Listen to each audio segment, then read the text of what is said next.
Assalamualaikum warahmatullahi wabarakatuh. Halo semuanya, perkenalkan nama saya Sri Delima Salsabila dengan NIM 101240104. Pada kesempatan ini saya akan mempresentasikan materi tentang kebangkrutan, financial distress, dan earning management. Apa sih itu? Yaitu yang membahas kondisi kegagalan keuangan perusahaan, faktor-faktor penyebabnya, strategi penanganannya, serta praktik manajemen laba yang sering dilakukan perusahaan.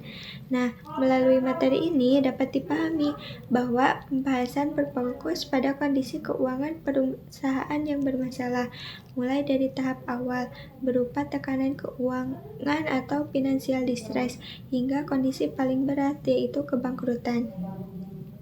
Dan termasuk bagaimana perusahaan terkadang mengelola laba untuk menjaga citra dan kinerjanya. Selanjutnya, konsep kebangkrutan dan financial distress, yaitu kebangkrutan dan distress keuangan merupakan dua kondisi yang sering dihadapi oleh perusahaan dalam lingkungan bisnis yang sangat dinamis. Pembahasan ini mencakup konsep-konsep tersebut secara mendalam, serta faktor-faktor yang mempengaruhi strategi untuk mengelola keduanya. Nah, di bagian ini menjadi dasar untuk memahami perbedaan antara kebangkrutan dan distress keuangan.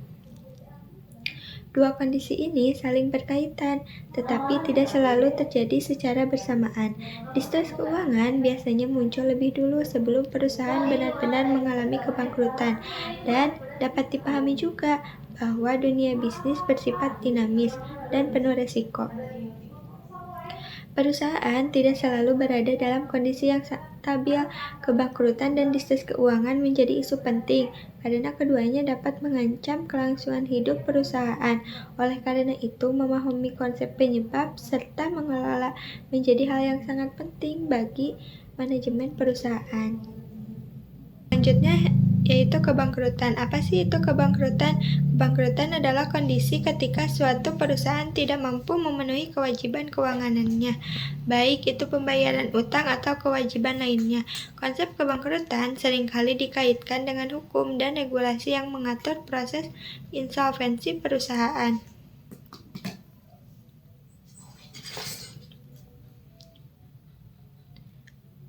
Proses kebangkrutan seringkali melibatkan jalur hukum yang terstruktur.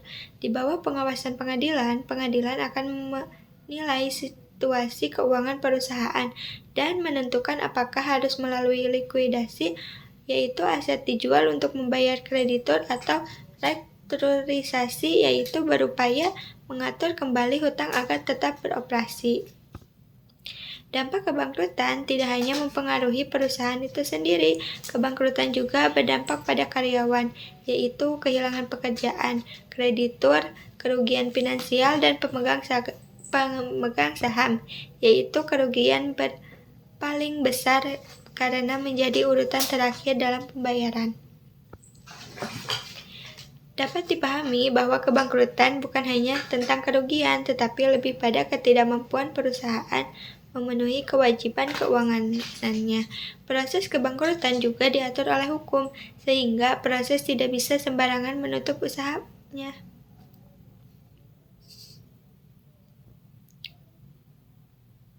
Dampaknya sangat luas, tidak hanya dirasakan oleh perusahaan, tetapi juga karyawan, kreditur, dan pemegang saham, terutama pemegang saham yang memiliki resiko kerugian paling besar. Selanjutnya ada distress keuangan. Apa sih itu? Distress keuangan adalah kondisi di mana suatu perusahaan mengalami tekanan keuangan yang signifikan dan mungkin menghadapi resiko kebangkrutan di masa depan jika tidak diatasi. Nah, distress keuangan dapat dipahami sebagai kondisi peringatan awal bagi perusahaan. Pada tahap ini, perusahaan masih beroperasi, namun mulai mengalami tekanan keuangan yang serius.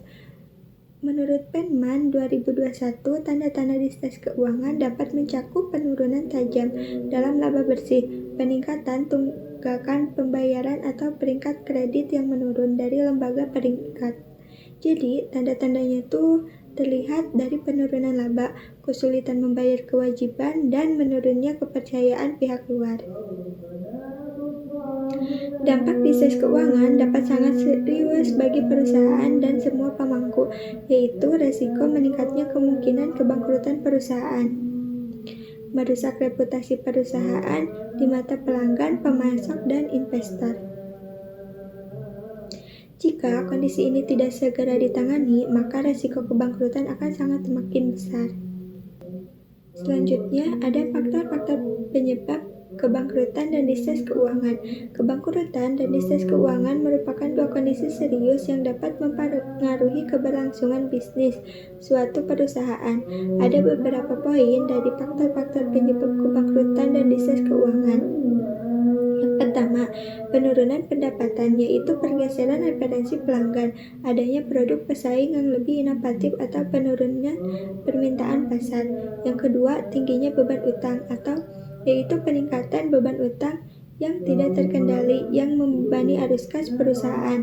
Yang ketiga, krisis ekonomi, yaitu faktor eksternal seperti resesi ekonomi global atau krisis keuangan yang memicu volatilitas harga saham dan nilai uang. Yang keempat, ketidakmampuan manajemen, kesalahan dalam membuat keputusan strategis, mengelola arus kas, atau kurangnya transparansi dan akuntabilitas.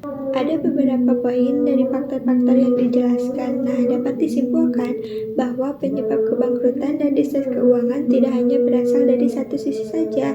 Faktor internal seperti kesalahan manajemen dan tingginya beban utang, serta faktor eksternal seperti krisis ekonomi dapat saling mempengaruhi kondisi keuangan perusahaan. Hal ini menunjukkan pentingnya kemampuan manajemen dalam mengantisipasi dan mengelola risiko. Selanjutnya, strategi menghadapi kebangkrutan dan distres keuangan. Menghadapi kebangkrutan dan distres keuangan merupakan tantangan yang serius bagi perusahaan.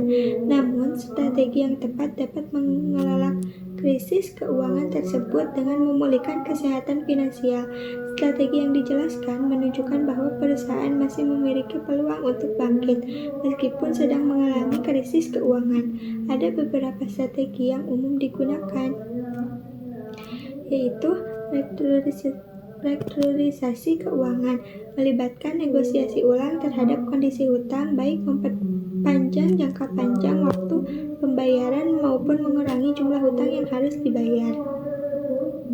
Selanjutnya ada pemotongan biaya, identifikasi dan eliminasi biaya yang tidak efisien atau tidak perlu untuk meningkatkan margin keuntungan. Selanjutnya ada pelanggan dan dana tambahan, melalui pinjaman baru, penjualan aset tidak produktif, atau penarikan investasi ekuitas. Selanjutnya peningkatan pendapatan, yaitu diversifikasi produk atau layanan, ekspansi pasar, atau peningkatan efisiensi operasional. Nah, langkah-langkah seperti restrukturisasi utang, efisiensi biaya, dan peningkatan pendapatan bertujuan untuk memperbaiki arus kas dan menjaga kelangsungan usaha. Dengan strategi yang tepat, perusahaan dapat keluar dari kondisi distress dan menghindari kebangkrutan.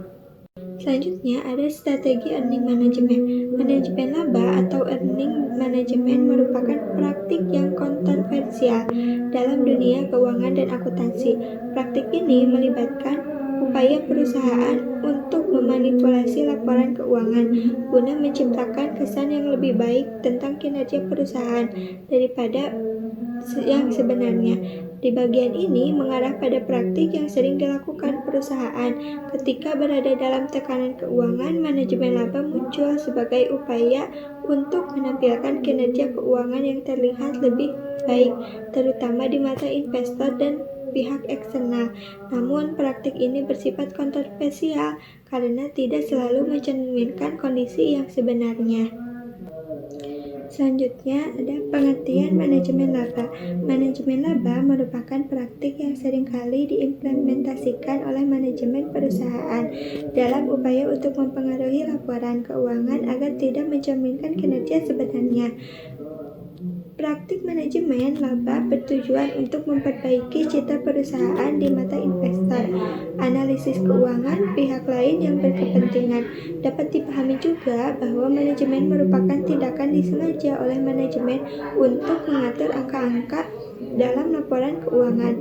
Tujuannya bukan semata-mata untuk memperbaiki kinerja operasional, tetapi lebih pada membentuk persepsi pihak luar agar perusahaan terlihat stabil atau menguntungkan. Di sini ada menurut Jones dan Sharma 2020, praktik manajemen laba dilibatkan berbagai tindakan strategis yang dirancang untuk mengubah laporan keuangan perusahaan agar tidak mencerminkan kinerja sebenarnya, yaitu misalnya memindahkan pendapatan daripada periode lemah ke periode kuat.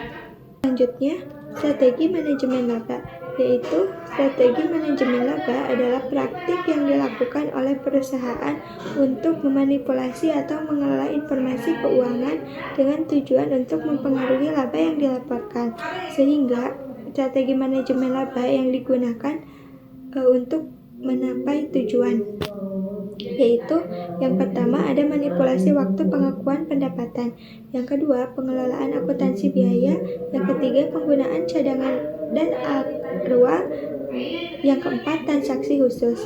Nah, strategi manajemen laba dilakukan melalui berbagai cara akuntansi yang masih berada dalam celah aturan, dengan mengatur waktu pengakuan pendapatan, biaya maupun transaksi tertentu. Perusahaan dapat mempengaruhi besar kecilnya laba yang dilaporkan. Hal ini menunjukkan bahwa laporan keuangan tidak selalu sepenuhnya mencerminkan kondisi yang real di dalam perusahaan. Selanjutnya, implikasi manajemen laba. Praktik manajemen laba dapat memberikan sejumlah implikasi yang menguntungkan bagi perusahaan. Implikasi positif meningkatkan penilaian pasar, mendapatkan kepercayaan investor, dan membantu perusahaan memperoleh akses ke modal dengan biaya yang lebih rendah. Implikasi negatif yaitu berpotensi menyesatkan investor dengan gambaran yang tidak akurat, resiko reputasi dan hukum jika terungkap, serta dapat mengganggu proses pengambilan keputusan yang efektif. Praktik manajemen laba memiliki dua sisi. Di satu sisi, perusahaan dapat memperoleh keuntungan jangka pendek seperti meningkatnya kepercayaan investor. Namun, di sisi lain, praktik ini beresiko menimbulkan masalah etika dan hukum jika terbukti menyesatkan. Nah, oleh karena itu, manajemen laba perlu disikapi dengan hati-hati. Ada masalah etisnya, yaitu penggunaan teknik manajemen laba yang tidak jujur dapat melanggar prinsip-prinsip integritas dan kejujuran dalam pelaporan keuangan. Terakhir, ada kesimpulan. Secara keseluruhan, distress keuangan dan kebangkrutan merupakan kondisi serius yang saling berkaitan. Distress keuangan sering menjadi tahapan awal menuju kebangkrutan apabila tidak segera ditangani. Meskipun manajemen laba dapat digunakan sebagai strategi jangka pendek, praktik ini memiliki risiko besar. Nah, oleh karena itu, transparansi dan pengelolaan keuangan yang baik menjadi kunci dalam menjaga kesehatan perusahaan. Nah, cukup sekian presentasi saya. Mohon maaf bila ada kesalahan. Wassalamualaikum warahmatullahi wabarakatuh.